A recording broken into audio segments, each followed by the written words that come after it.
My story of ex-wife cheating on me after 26 years. Please accept my apologies for the length of this. I was too wounded to write here before, but after reading Chump Lady's book, thank you. I'm glad I did. I've been commenting on a few blogs, and it's been beneficial. I'm not searching for advice since I've finally moved on. I just wanted to share in case it helps. I'm hoping this helps me as well. I made a number of blunders, such as the choose me dance, since I misinterpreted her behaviors. I'm going to explain it from my point of view, as I discovered it, and then I'll go back and fill in what she did before I knew, based on her admission and my search of her digital trail. Please read at your own risk since some of material is really private, nasty, and so on. All I need to do is let it all out. I was on this post on Reddit very early on, but I wanted reconciliation, and this is more pro-divorce. As a result, I couldn't read the discussions. It was too painful. I wish I had read the discussions and done the 180 and so on. I couldn't then, which is okay since you can only do so much. I, male 44, relocated to a different state before finishing my final year of high school. My wife, female 44, and I met a few weeks after school began. She was my first girlfriend and continues to be my sole kiss partner/relationship, etc. I was in love after a few months. I wasn't concerned since it took her longer to fall in love. We dated for 8 years, but knew we'd married in 2 or 3 years. We met when we were 17, therefore we wanted to marry when we were older and more mature. We had been married for 18 years and had been together for nearly 26 years. We had a thriving company and were able to relocate across the nation since it was situated at home. My wife assisted me, although she was mostly supported by my earnings. I didn't mind since I was trained to believe that the male should be the breadwinner. We had the typical ups and downs.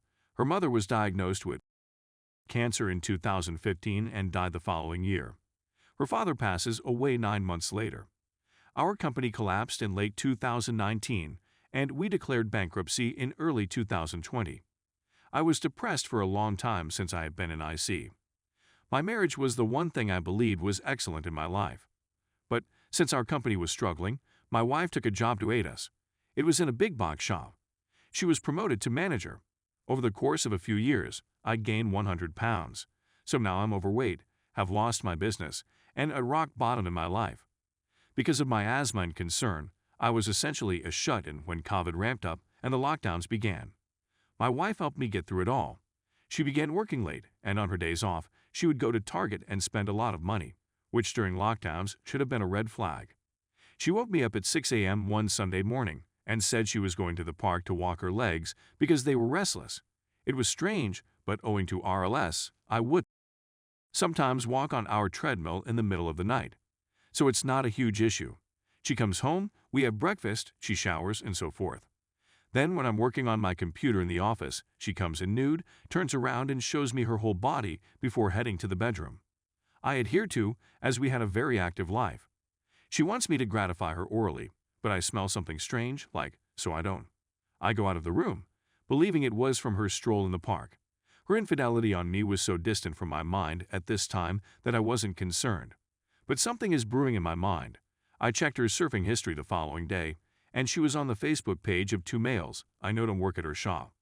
I'm worried because she doesn't have any male pals who aren't coworkers. Another day passes, and my thoughts remain unanswered. My D-Day was set for July 22nd, 2020, at 3 a.m. when I wake up. I believe I should go get her phone and look at it. I lay in bed for a long pondering if I should even get out of bed, since I was exhausted. I finally take her phone, unsure of what to search for. Almost immediately, I see she has Snapchat, which I had no idea she possessed. She has 3 male buddies, 2 on Facebook and 1 she works with. She never confesses to anything with the man from work, but I don't trust her. She comes to and asks whether I'm all right. When I question whether she is cheating on me, she replies she isn't. We communicate for a few hours, and I discover that I can download her Snapchat history, so I lock myself in a bedroom and do so. She begs me not to since it's awful, and she confesses to cheating on me. Boom. My whole life has been shattered, and the sorrow can only be comprehended by those of us who have been deceived. I believe she abandoned me when I needed her the most. She disputes it, but the facts are the facts. She screams in my face that she supports us, but I assume she forgot about the first 16 years of our marriage when she didn't have to work and could buy whenever she wanted. Oh, she's suddenly saying she's not materialistic. Again, I'm surprised since she enjoys shopping. You know how they say they cheat their way down? These two are both broke losers. One even took money from my wife, but more on that later, and the other lives in a horrible trailer owned by relatives since his credit is so bad he can't rent on his own and has over 10 DUI. I messaged both of them on Facebook, telling them they were jerks and informed them about the other person. Funny how they were upset she was cheating on me with more than just them. One never responds, and the one who took the money now wants to sue me. Later, I discover that he is fascinated with fighting me and often tells my wife that he wants to fight. She gradually confesses to things. However, it's a stream of truths. When I inquire about protection, she responds, of course, that's what people do today. She makes it seem as though she didn't do anything, that it wasn't anything extraordinary, that it was simply, but nothing like with me. On D-Day, I requested her to contact each person and tell them it's over. My husband knows, and it takes her 7 hours to send the messages, while I urge her to send them. I then ask her 8 questions regarding what they did. She only confesses to 2 of them.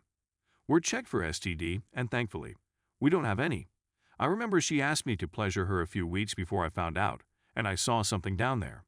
I make a face, and she gets up and dashes to the restroom, claiming there was a discharge. I'm not worried, but I'm grossed out.